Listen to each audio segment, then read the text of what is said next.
Western governments, in their bid to reduce emissions, have set goals around how many EVs they would like people to purchase by 2030. Here in Australia, Chris Bowen said he wanted 89% of all new car sales to be electric by the end of the decade. The problem, of course, is that most people don't want to drive what Chris Bowen wants us to drive. And so he had to hastily back away from that figure when a government report revealed the sales were on track to be less than a third of what Chris Bowen had hoped for. As a consequence, we've now got a glut of unwanted Teslas stockpiling in Australian ports. 2,000 Teslas arrive here at Port Melbourne every month, but there's no buyers to take them home. All of a sudden, we've got a huge backlog of Teslas that aren't moving. They've just stopped moving. Teslas usually come into this country pre-sold. These cars aren't. They're sitting here waiting for buyers.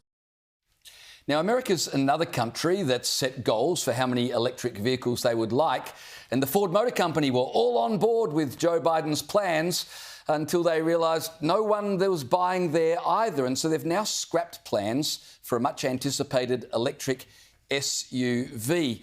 Talking to The Australian, the Ford's Chief Financial Officer John Lawler said, based on where the market is and where the customer is, we will pivot and adjust and make those tough decisions, which is a nice way of saying we've given up on the government's goals. Interestingly enough, the article goes on to say that Ford shares rose 1.5% in response to the announcement they weren't going to produce the electric SUV. And maybe the next part of the article gives us a clue as to why. Get this, Ford has said its EV business is on pace to lose about $5 billion this year.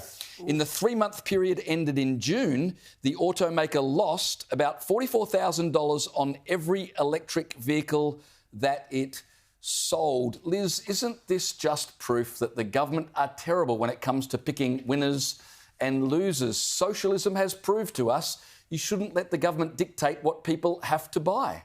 Are you coming around? Are you starting to say don't trust the government? Am I rubbing off on you? I switch and change depending on the topic. These numbers are not surprising, but it's been this way for a very long time. Since July last year, the stats showed July this year, hybrids are up, sales in Australia, by over 88%.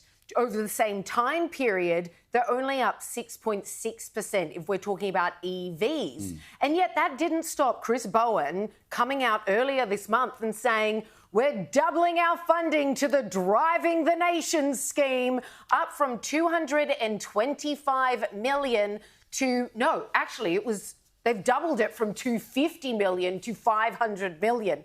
Because he's like, well, if we just build the infrastructure, if you build it, they will come. But the market has consistently said for quite some time now, the people simply aren't buying EVs. They're not buying EVs. They're not desirable cars for whatever reasons, whether they're too expensive, whether the infrastructure's not in place, whether they're reliable or not. I mean, how many funny stories have we been told about people just being stranded because there's not charging available. Well, I don't think Chris Bowen's bought an EV either. Isn't it a taxpayer-funded one that he's driving?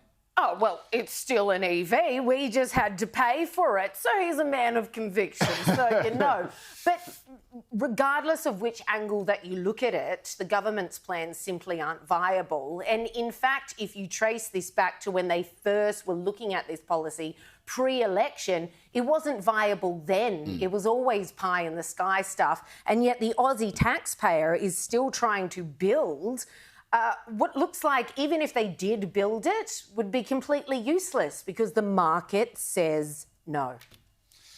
Yeah, well, it's true. Command economies just don't work. Ask the Soviet Union. I think that, the story here is one of ideology over pragmatism. And this is, when I was running the series for news, the Mission Zero series for news, this was something I came up against again and again and again, which was people saying, no, it has to be all electric, it has to be 100% renewable, or we don't want any of it. And it was the most insanely frustrating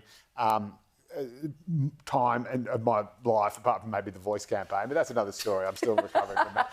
But still living the trauma. We just had these people who were just stubbornly banging their heads against a wall, acting completely contrary to their own best interests, acting completely contrary to the country's best interest. And so you saw it firstly with gas. So they said, OK, we can't have any gas because even though, and they would lie about this and say gas is just as bad as coal. That is an absolute lie and demonstrably false. But anyway, they would say, oh, no, gas is just as bad as coal. We can't have gas or coal. Anything that produces any CO2 is evil, is bad. We can't have that. It has to be all renewables. So as a result, what happened? Well, gas was written out of the mix while we were waiting for coal to come down, and it had to be all renewables. But of course, when the sun didn't shine and the wind didn't blow, we had to rely on that pre-existing baseload power. And what was it powered by? Not gas, but by coal, which is almost 50%, 100% worse than gas. So as a result of this perfection or nothing, this perfect, not good policy, it actually produced more emissions. And again, we've got the thing where they don't want to entertain hybrids because, of course, hybrids do still produce some emissions. And the number one reason I can guarantee you that people don't buy EVs, it's range anxiety, which is something I used to suffer from in my youth, but you get a pill and I perform just fine now. But it is the fear that, and again, it's not as big a problem in Europe, obviously, because, there is no outback in Europe. But, there are stories of people doing the Sydney to Melbourne drive. They're just absolute horror shows in an electric vehicle. So, if you're in a hybrid, that even if the electric motor completely packs up, at least you've still got that backup. And of course, even if you're in the middle of nowhere, you can always stop at a petrol station and you can get from point A to point B. If you don't have absolute confidence that you can get from point A to point B, you will not buy that car. No way. My question is, how on earth can the Ford Motor Company sustain a $5 billion a year loss on their electric vehicle It just gives you an idea of how huge this company is and how huge well, yes, but it must be sustained by the sale of internal combustion engine vehicles. That's what would be propping it all up. So 100%. One is paying for the other. Yep, until the board meets and they're like, actually, we're pulling the plug. This simply isn't financially viable.